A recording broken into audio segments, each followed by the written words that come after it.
Boa noite. Boa noite. Comerciantes anunciam as maiores vendas de Natal dos últimos 5 anos. Nos Estados Unidos, os preços despencam em liquidações depois da entrega de presentes. O Conselho Nacional de Justiça institui um grupo de trabalho para avaliar o impacto do pacote anticrime no judiciário. A criação do juiz das garantias provoca preocupação de magistrados e procuradores. Um argentino é flagrado tentando escapar de multas em estradas brasileiras. Cresce o número de vítimas de acidentes numa via expressa estratégica de São Paulo. O alinhamento da Lua com o Sol provoca a imagem de um anel de fogo no céu. Uma vacina contra 5 doenças some de postos de saúde. E escavações revelam uma estrutura esquecida na área central de Salvador.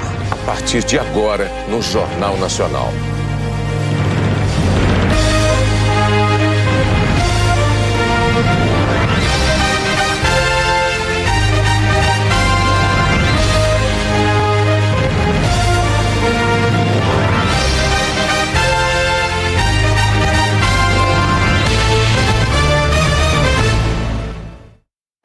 Os lojistas de shopping acabam de contabilizar o melhor Natal desde 2014. As vendas do setor cresceram mais de 9%.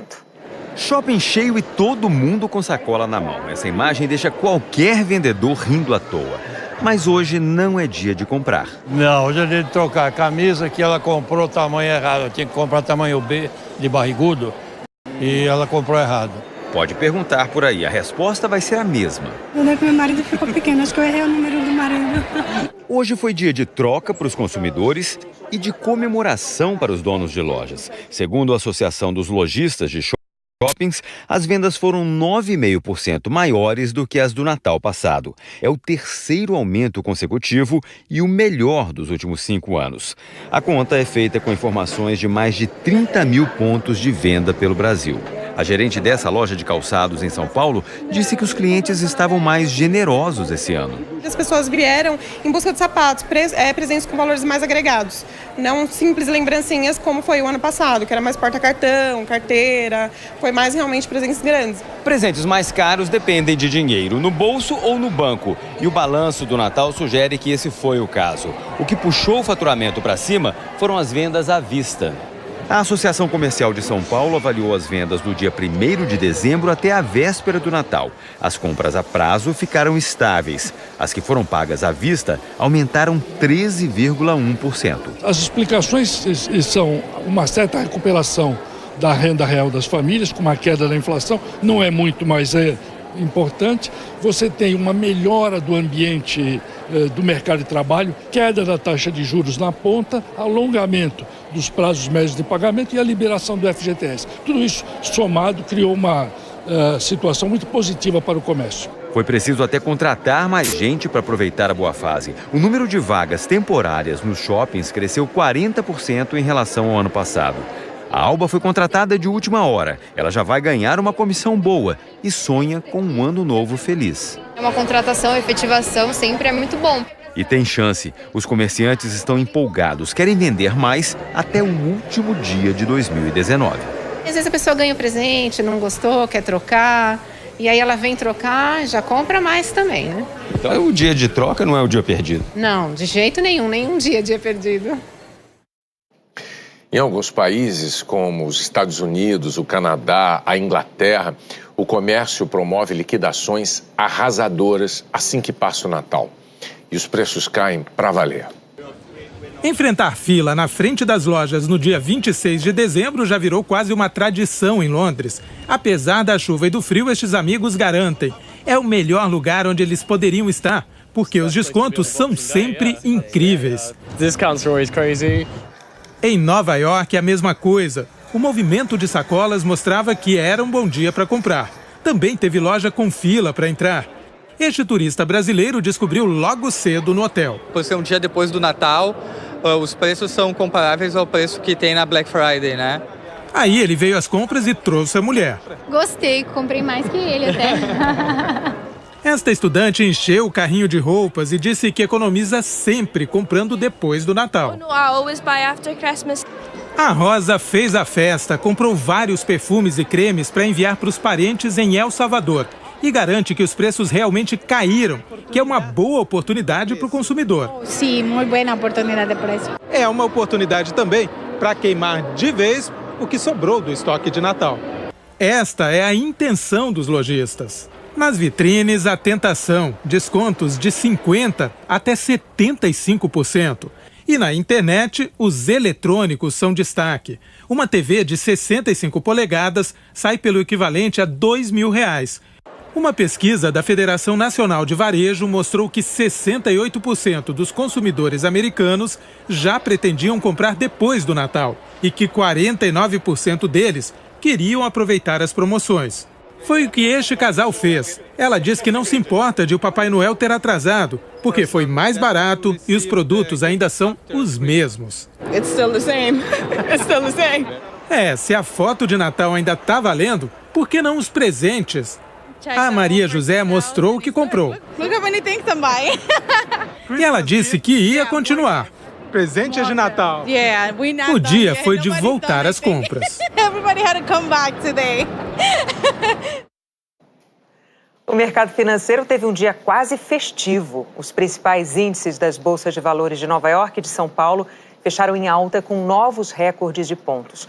Os investidores viram sinais novos de progresso nas negociações comerciais entre os Estados Unidos e a China. Representantes dos dois países afirmaram que estão organizando uma cerimônia para a assinatura de um acordo. Na Bolsa Brasileira, os resultados do comércio no Natal, a gente viu aí, também influenciaram positivamente. E a cotação do dólar comercial caiu para R$ 4,06. Uma vacina que protege contra 5 doenças está em falta nos postos de saúde de várias cidades brasileiras. Testes do Ministério da Saúde reprovaram um lote importado pelo governo. Os avós de Murilo fizeram uma peregrinação em Contagem, na região metropolitana de Belo Horizonte, para tentar vacinar o neto. Tá voltando mais uma vez para casa sem a vacina. Sem a vacina. Nós vamos num posto ali em cima para ver se tem, mas diz ela aqui que não tem. Mas nós vamos lá para ver, quem sabe, né? Todos os postos de saúde da cidade estão com estoque zerado. A prefeitura afirmou que das 15 mil doses que deveria receber de outubro para cá, chegaram só 3 mil. Com isso, cerca de 12 mil bebês estão sem vacinar. A prefeitura criou uma estratégia. Vai avisar em casa quem ainda não tomou a primeira dose da vacina. A gente tem o contato, a gente tem o registro dessa criança pelo telefone. Nos locais que tem agente de saúde, a gente pede para poder fazer uma visita até a casa da pessoa e avisar que a vacina chegou. A pentavalente é a combinação de 5 vacinas numa só. Simultaneamente, protege contra difteria, tétano, coqueluche, hepatite B e contra uma bactéria responsável por infecções no nariz, meninge e garganta. Os bebês devem tomar as doses aos 2, 4 e 6 meses de vida. A Sociedade Brasileira de Imunizações recomenda que as grávidas fiquem atentas a uma vacina que ajuda na proteção dos bebês. A partir de 20 semanas, toda grávida deve fazer a vacina tríplice celular do adulto. Essa vacina protege contra a coqueluche e vai proteger o neném até 4 meses de vida. Então, ela dá uma proteção através dos anticorpos maternos até que a criança consiga completar o seu esquema. No Brasil, são distribuídas 800 mil doses da pentavalente por mês. Mas em novembro, segundo o Ministério da Saúde, nenhuma foi enviada aos estados. O Ministério declarou que a vacina adquirida da OPAS, Organização Pan-Americana da Saúde, foi reprovada em testes de qualidade e em análise do próprio Ministério. Afirmou que não há disponibilidade da pentavalente no mundo e que o Brasil não produz a vacina e que assim que receber, vai distribuir aos estados. O Leonardo tomou a primeira dose com atraso. A próxima está prevista para janeiro. Até lá, a mãe decidiu evitar a exposição do bebê. Ficar mais dentro de casa, evitar esses ambientes onde a gente não sabe que pode estar, sendo contaminado ou pegar alguma coisa. É uma vida muito especial. A OPAS declarou que a demanda pela vacina aumentou porque diversos países incluíram a pentavalente em seus programas de vacinação. O Ministério da Saúde prevê que a vacina comece a chegar aos postos em janeiro. Preocupações com a saúde, com as despesas, com o trabalho, com a segurança, tiram o sono de qualquer pessoa. Por isso não chega a ser assim surpreendente que 3 em cada 4 brasileiros tenham dificuldade para dormir. Se você faz parte desse time, vale a pena prestar atenção ao que diz um dos especialistas em sono dos mais famosos do mundo. Você certamente já ouviu que o ideal é dormir 8 horas por noite. E certamente já passou muitas noites dormindo bem menos que isso. A maior angústia das pessoas que vêm falar comigo é não dormir 8 horas e as consequências disso. Elas me procuram desesperadas porque tomaram remédios, mudaram a dieta, trocaram o colchão e nada. Há 20 anos, o inglês Nick Littlehales tenta acabar com noites mal dormidas. Desde o fim dos anos 90, ele atua como consultor de atletas e times de futebol. Nick ficou conhecido no mundo todo como o homem que ensinou Cristiano Ronaldo a dormir. E ele considera o número mágico de 8 horas um mito. Não há dúvidas de que precisamos descansar durante 1/3 do dia, mas nunca conheci alguém que dormisse 8 horas todas as noites. Cada ciclo do nosso sono dura 90 minutos. É como uma escada. Desce do leve pro profundo, volta pro leve e começa tudo de novo. Por isso, ele aconselha: não pense em horas de sono. Você pode ter 4 ciclos à noite, o que daria 6 horas, e completar o último ciclo na hora do almoço ou no fim da tarde. Ele acredita em recuperar o tempo perdido com um cochilo rápido de dia. Para quem não consegue, nem precisa dormir. O importante é desconectar. Nick também indica algumas técnicas para melhorar a qualidade do sono quando a noite chega. Primeira dica: pare de usar o celular e o computador 1h30 antes de deitar. Difícil? Comece com 15 minutos e vá aumentando. A luz dos aparelhos inibe a produção do hormônio que induz o sono. Durma de lado. Se você é destro, deite com o lado esquerdo no colchão, com um travesseiro fino que deixe seu corpo alinhado. Ficar de barriga para cima e de bruços é ruim para respiração e postura. Levante sempre na mesma hora e assim que acordar, deixe o celular de lado e abra a janela. Isso é importante porque o nosso relógio biológico é influenciado pela luz do sol. Aline Holanda é médica e coordenadora do Laboratório de Sono da Universidade Federal do Rio de Janeiro. Ela aprovou algumas dicas do Nick. A posição ideal realmente é de lado. Mas diz que com esse assunto também é preciso manter um olho aberto. Então, realmente, eu acho que tem que ter atenção e, com queixas de sono, procurar um médico do sono. O médico americano Alex Cantafio botou todos esses ensinamentos à prova. Ele sobrevivia às longas horas de trabalho com litros de café. Fez uma consulta com o Nick e viu uma transformação. Antes eu acordava no meio da noite, olhava para o relógio, ficava preocupado com o pouco que ainda tinha de sono, minha mente girava. Isso acabou. Ele tirou a televisão do quarto e comprou um rádio-relógio para não deixar o celular do lado da cama. Deu tão certo que o Alex até levou o Nick para o hospital onde trabalha. Mas e o Nick? Dorme bem? Eu durmo como todo mundo, às vezes bem, às vezes mal. A diferença é que sei o que fazer. Não tento dormir, acontece. Bom, agora você também já sabe o que fazer. Que tal testar hoje à noite? Conheço muita gente que vai testar hoje à noite. Deixa eu fazer uma correção. No Jornal Nacional de ontem, nós dissemos que a medida provisória que muda regras da escolha para o comando de universidades e de institutos federais proibia a reeleição de reitores, mas não é assim. O Ministério da Educação esclareceu que o reitor pode sim se candidatar a um novo período de 4 anos, mas uma única vez.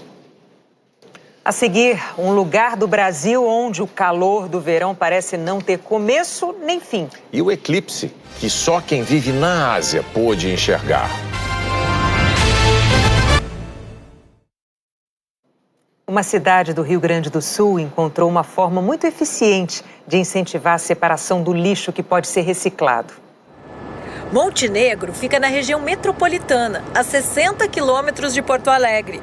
Toda semana, a praça central da cidade vira um posto de troca de lixo. O que a senhora trouxe aqui hoje? Papelão, garrafa PET. Aqui, o lixo é pesado. 30 quilos de papel. O valor vai para a calculadora. Deu 6 ecopilas. A moeda de troca aqui foi batizada com o nome de Ecopila. Para os moradores da cidade, ela tem muito valor. Aqui, o Ecopila está sempre em alta. 1 Ecopila vale R$1. Pila é uma gíria que o gaúcho usa para falar de dinheiro. 1 quilo de latinha, por exemplo, vale 3 ecopilas. 1 quilo de plástico ou 1 quilo de papel, 20 centavos. Mas para ter uma boa cotação, o lixo precisa ser separado. Com o tempo, a pessoa vai se educando a separar o material por material. Então, vai separando o plástico mole do plástico duro, vai separando papel, papelão. A ideia da Associação do Comércio e da Indústria da cidade. Criar uma moeda social foi um jeito de envolver todo mundo nas questões ambientais. Muita gente aderiu à ideia. Empresas, comércio e muitas crianças. Daí nós vamos guardando para comprar os materiais do ano que vem para a escola. Quem separa o lixo também percebe a quantidade de resíduos que produz, aprende a reduzir e a necessidade de reciclar. Como a gente produz, né? Muito, muito, muito. Se lixo fosse dinheiro, a gente sempre brinca, né? Agora é. Para usar o dinheiro, é só comprar nas lojas credenciadas da cidade. As empresas de reciclagem recebem o lixo separado, pagam o Ecopila para os comerciantes. E aí o ciclo se fecha, todo mundo sai ganhando. Até a Clara, o Stefano e a Isabela, que já investiram em material escolar. Tudo novinho para brilhar na escola no ano que vem. Milhões de terráqueos que vivem na Ásia puderam testemunhar hoje um eclipse solar anular. A Lua se posicionou entre a Terra e o Sol, formando um anel de fogo com as bordas do Sol. Você viu aí. Esse fenômeno foi visto na Indonésia, na Malásia, em Singapura, na Índia, nos Emirados Árabes e também na Arábia Saudita, Renata. Vamos ver agora como fica a previsão do tempo com a Eliana Marques. Oi, Eliana, boa noite. Bem que você avisou que a quinta-feira ia ser quente, hein? Pois é, Renata, boa noite para você, para o Bonner e para todos. E olha que amanhã deve até ser mais quente que hoje. Porto Alegre, por exemplo, que já teve uma semana muito abafada, pode chegar aos 38 graus amanhã, bem acima da média de dezembro na cidade, que é de 29,5 graus. Porto Alegre deve até se igualar a Teresina, uma das capitais mais quentes do país e que tem previsão de máxima de 38 graus amanhã também. Palmas, Campo Grande e Rio de Janeiro vão marcar menos que os 38 graus nos termômetros. Mas por causa da umidade do ar que vai estar alta nessas 3 capitais, a sensação vai ser de mais quente, podendo chegar aos 39 graus na capital do Rio e também de Mato Grosso do Sul. Muita gente não entende bem isso aqui, então vamos explicar como é que funciona.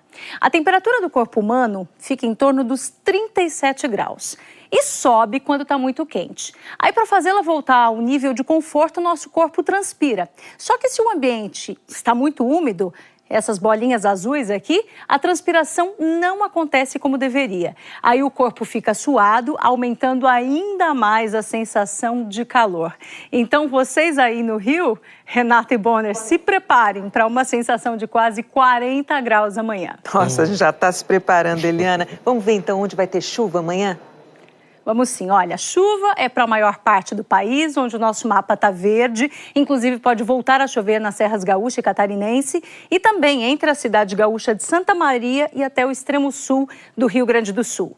No litoral baiano é uma chuva passageira e as áreas de sol o dia todo, do Rio Grande do Norte até o norte de Minas Gerais e também da região de Bauru, no interior de São Paulo, até o centro-norte do Rio Grande do Sul. Risco de temporal nas regiões de Palmas, Manaus, Rio Branco e Porto Velho e também nas regiões de Goiânia, Brasília e Cuiabá. São Paulo e Belo Horizonte podem ter pancadas de chuva, só que bem isoladas e a partir da tarde. Em Vitória já pode chover a qualquer hora do dia, mas é pouca chuva. E em Florianópolis, sol o dia inteiro. No Nordeste, nada de chuva, de Fortaleza até Aracaju. E essa condição aqui praticamente não muda até o fim da semana lá no Nordeste, Renata. A temperatura até que está amena aí nessas capitais, você mostrou, máxima de 31, tá bom. Obrigada, Eliana, até amanhã. Até amanhã. Em Patos, no interior da Paraíba, o tempo abafado é uma característica do ano todo. É quase como se o verão não tivesse nem começo nem fim. Em Patos, parece que é verão o ano todo, mas ultimamente tem ficado mais difícil ir pra rua. Pensa 3 vezes. Preciso, é necessário e se tiver prioridade aí você sai. É muito quente mesmo. A gente não aguenta sair, muitas pessoas reclamam de dor de cabeça, mal-estar por causa da temperatura, que está muito avançada. Tá um calorão e não é brincadeira. Nos últimos 2 meses, os termômetros dispararam no sertão da Paraíba por causa da ausência de nuvens. O sol incide diretamente na terra e o calor só faz aumentar. Estamos falando do começo do verão, numa região onde o clima é implacável, o semiárido nordestino. A cidade de Patos fica num vale sem rios, sem florestas verdes e cercada pela caatinga. Por aqui, a temperatura média nesta época do ano é 39 graus, o que já é muito quente. Agora, em alguns locais, a sensação térmica fica ainda maior, 45 graus. Dá para imaginar, no centro da cidade faz tanto calor, mas tanto calor que a impressão é que tem um sol para cada pessoa. E quem sofre ainda mais são os comerciantes. A partir das 10h30 já não temos mais nenhum cliente aqui vindo comprar nada por conta desse calor. Ninguém sai de casa. Ninguém sai de casa. Eu fecho às 11 horas, retornando às 3 horas da tarde, um pouco mais depois das 3, porque ainda está muito quente. Aqui a gente tem que dar os pulos para a gente sobreviver a esse calorzão, né? Então é assim, tem horários que a gente já evita sair de casa, das 11 até as 3, que é um horário mais quente. Essa estratégia é comum durante o ano todo. Os 5 aparelhos de ar-condicionados que a Ailton instalou na clínica não estão vencendo o calor. O dentista comprou mais um para não perder pacientes. Nós tínhamos uma máquina de 12.000 BTUs na nossa recepção e a gente comprou mais outra máquina de 24.000 BTUs para substituir. E mesmo assim, no horário de meio-dia, a gente tem um fluxo menor de pacientes. A gente só vai ter um fluxo maior quando o sol esfria depois de 4 ou 5 horas da tarde. Tem semanas que a umidade do ar cai para menos de 20%, quando o ideal é de 60%.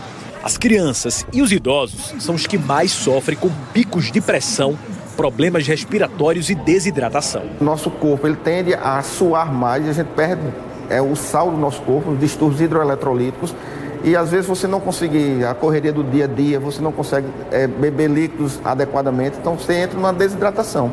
Além de mais, a umidade do ar é muito baixa, então temperatura de deserto, clima de deserto. Rapaz, é pedir uma ajuda divina, só do céu mesmo, pedir a Deus e torcer para que a chuva venha.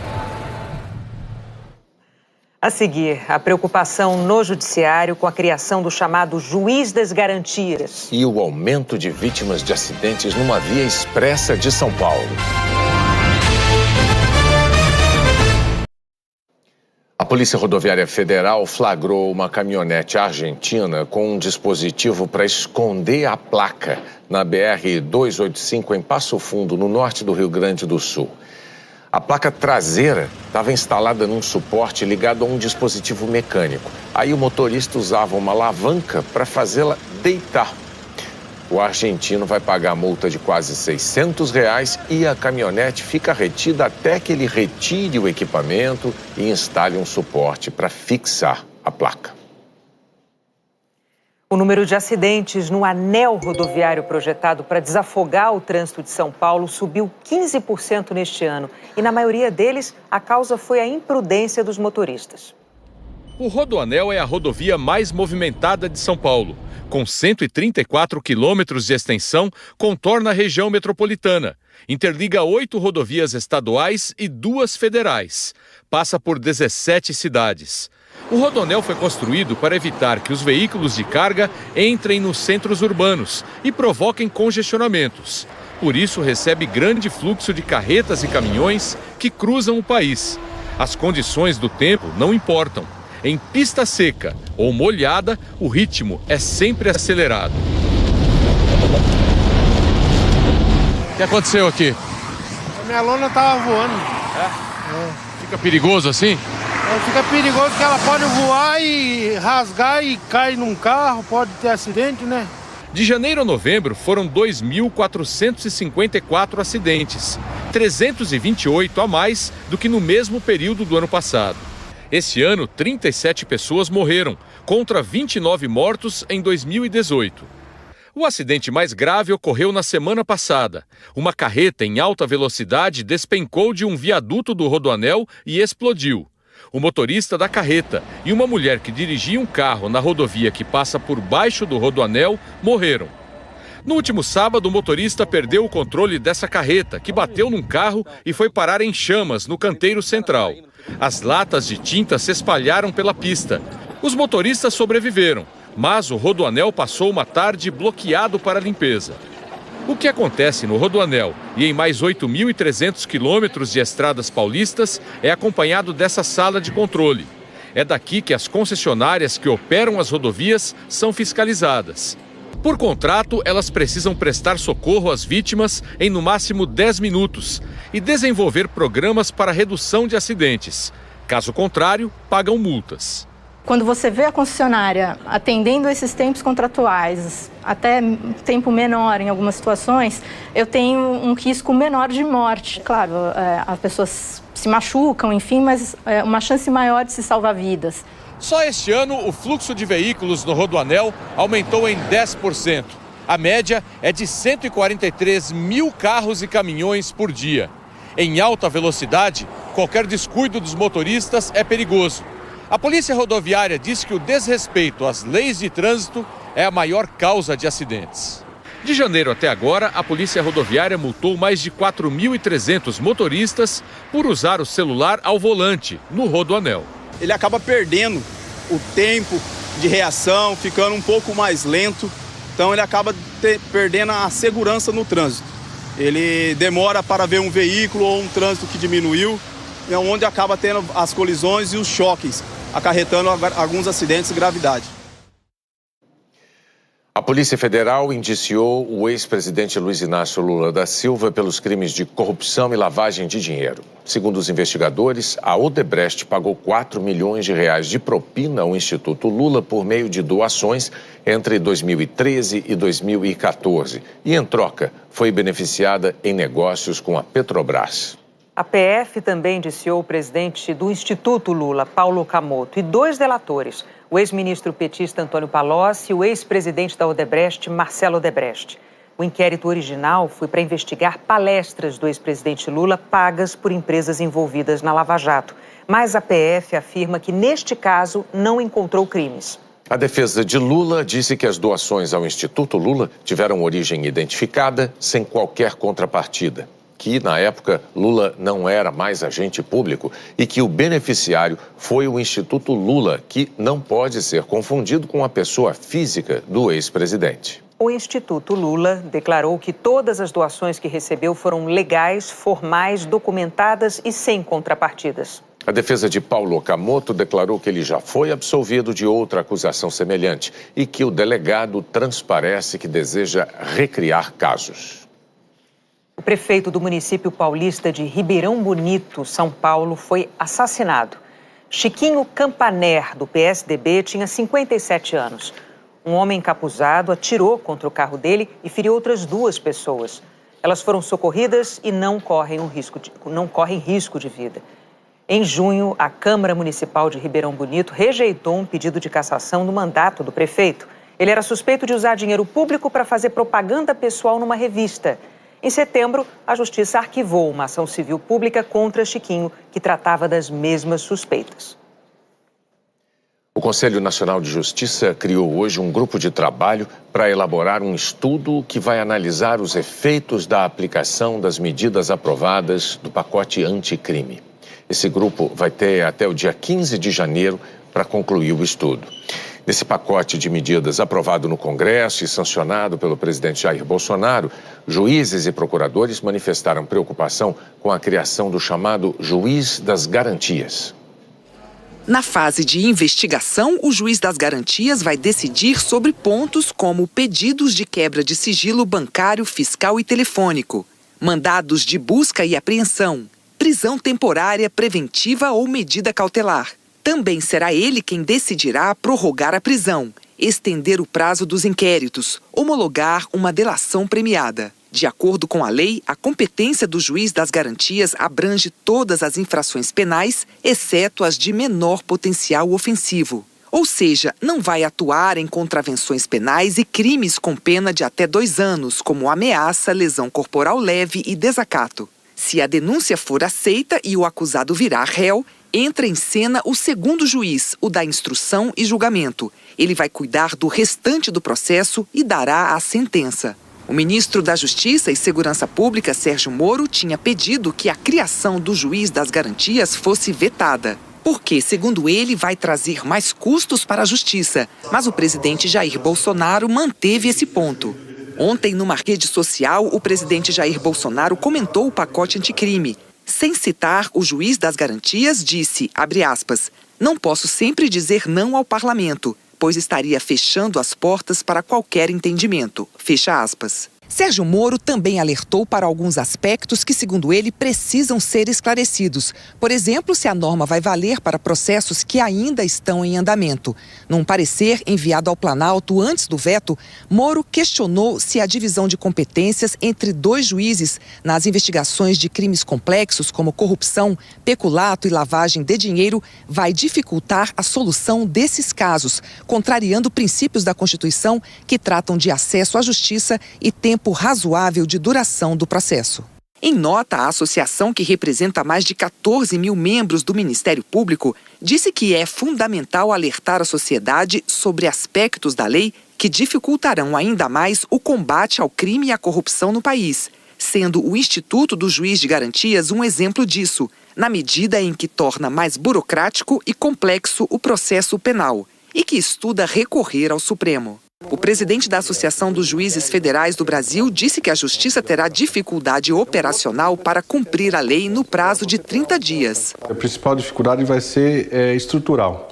Hoje, 40% das comarcas do Brasil só tem um juiz atuando. Em muitas cidades, na verdade, às vezes não tem nenhum juiz, né? Então, esse é um ponto que tem que ser debatido. Como nós vamos implementar o juiz das garantias numa realidade em que há falta de juízes, né? A Associação Mato Grossense de Magistrados afirma que já falta juiz para atender a demanda atual. No interior do estado, a maior parte dos juízes acumula processos de 2 a 3 comarcas.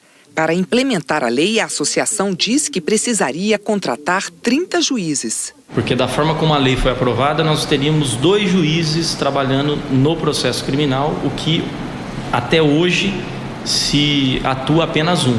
Com o quadro atual de magistrados, no estado de Mato Grosso seria impossível atender essa demanda. Os casos se repetem pelo país. Em Minas Gerais, das 296 comarcas, 176 contam apenas com um juiz. Em Goiás, 40% das comarcas têm um juiz único, que responde pelas áreas civil, criminal e de família. É o caso de Abadiânia, onde João de Deus foi condenado na semana passada. No Pará, das 112 comarcas, a maior parte, 87, conta com um juiz por vara. Mas os defensores da lei apontam que o texto prevê que nas comarcas em que funcionar apenas um juiz, os tribunais criarão um sistema de rodízio de magistrados. Outra preocupação é com o impacto desse gasto extra no orçamento dos tribunais. Os tribunais estão todos no limite da lei de responsabilidade fiscal, nos 6%, ou estão no limite prudencial. É uma medida que muda, redesenha toda a estrutura judiciária do país e tem que ser aplicada num prazo muito exíguo. A Polícia do Rio está analisando imagens de câmeras de vigilância que registraram o ataque à sede da produtora de vídeos do Porta dos Fundos anteontem. A polícia trata o caso como explosão e tentativa de homicídio. Imagens de uma câmera de segurança mostram a chegada de uma moto com 2 ocupantes. Apenas o da garupa desce. A ação começa quase 2 minutos depois com a participação de outros suspeitos. 3 homens jogam bombas de fabricação caseira na sede da produtora. Eles estão com o rosto coberto e fogem na moto e num carro que aparece logo em seguida. São 2 pessoas na moto, a princípio 2 pessoas no carro, mas não descarta a possibilidade de ter uma pessoa que não tenha desembarcado do veículo, esteja dirigindo. Um outro ângulo do ataque mostra o vigilante na recepção quando as bombas explodem. Ele se afasta muito assustado. Retorna depois com um extintor. Foi uma explosão dentro de uma unidade particular e que gerou perigo de concreto a uma vida de uma pessoa que estava lá no local, que sofreu, de fato, uma tentativa de homicídio. Então, a princípio, o fato está sendo analisado como explosão e tentativa de homicídio e nada está sendo descartado. No momento, o delegado não classifica o caso como terrorismo. A polícia afirma que já identificou as placas do carro e da moto usados no ataque. Os proprietários serão intimados a prestar depoimento. A produtora do Porta dos Fundos tem sido criticada nas redes sociais por vários grupos cristãos pela maneira como retratou Jesus no especial de Natal deste ano, um programa de humor exibido na Netflix. O filme insinua que Jesus teve uma experiência homossexual após passar 40 dias no deserto. O Rio de Janeiro não precisa de mais violência, não precisa de mais grupos violentos e a gente precisa cortar esse mal pela raiz. A polícia também investiga a autenticidade de um vídeo que circulou em redes sociais e teria sido gravado pelos próprios criminosos supostamente durante o ataque. A seguir, a invasão de turistas ao Rio de Janeiro. E um reencontro com o passado em Salvador.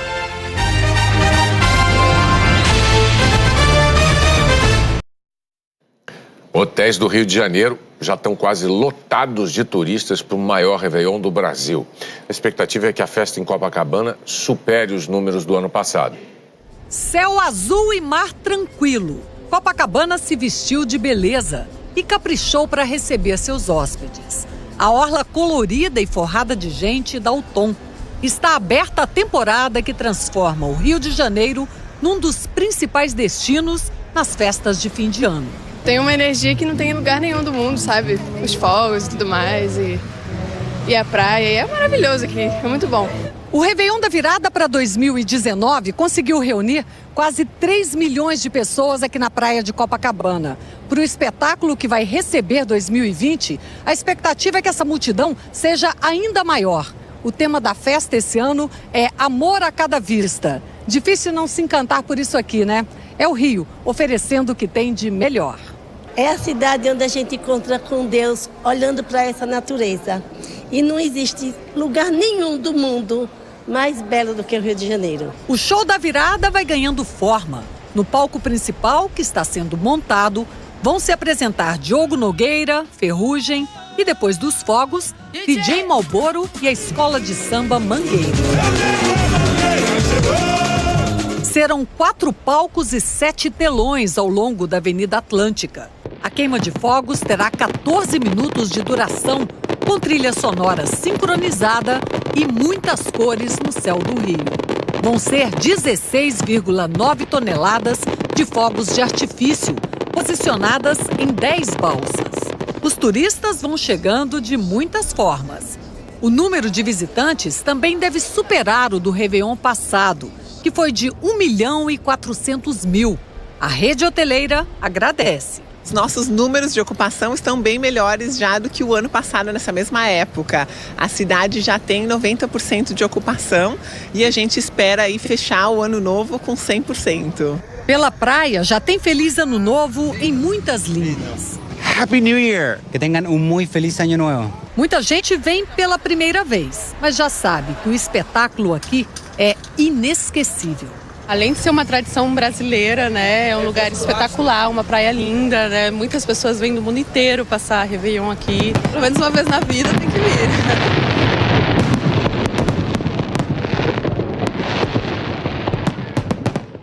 E que vista linda, hein? É lindo, né? A primeira capital do Brasil foi fundada no século XVI, em 1549. E quem anda por Salvador se depara com a história em cada esquina. Mas a cidade tem ainda mais tesouros escondidos enterrados.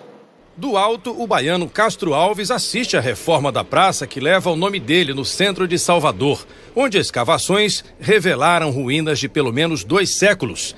É uma estrutura de pedra em formato de meia-lua, possivelmente uma fonte, com escadaria dos 2 lados. Aqui ficava o Teatro São João, construído em 1812.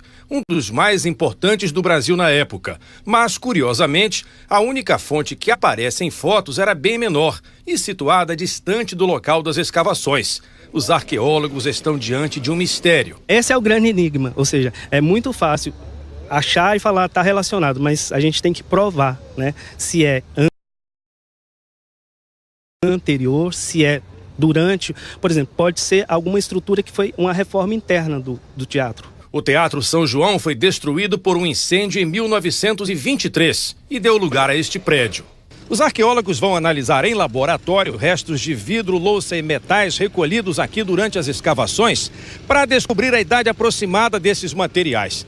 Essas informações, mais o estudo detalhado das plantas originais do velho teatro, podem determinar quando essa estrutura foi erguida e se ela tinha mesmo relação com a casa de espetáculos. Por enquanto, não se descarta nem mesmo que ela seja do século XVIII, ou seja, anterior ao Teatro São João. A gente já detectou outros elementos durante as obras aqui no Centro Histórico que serviam ao fornecimento de água e abastecimento de água em Salvador. Há características no elemento que podem dar esse indicativo. Seja qual for a origem do achado arqueológico, a descoberta deve ser incorporada ao projeto de reforma da Praça Castro Alves. Quem sabe um novo espaço para o poeta de rua, quem sabe o espaço para os recitais, contando ainda mais e melhor a nossa história. O Jornal da Globo é depois de The Good Doctor, o Bom Doutor. Boa noite. Uma boa noite para você, até amanhã.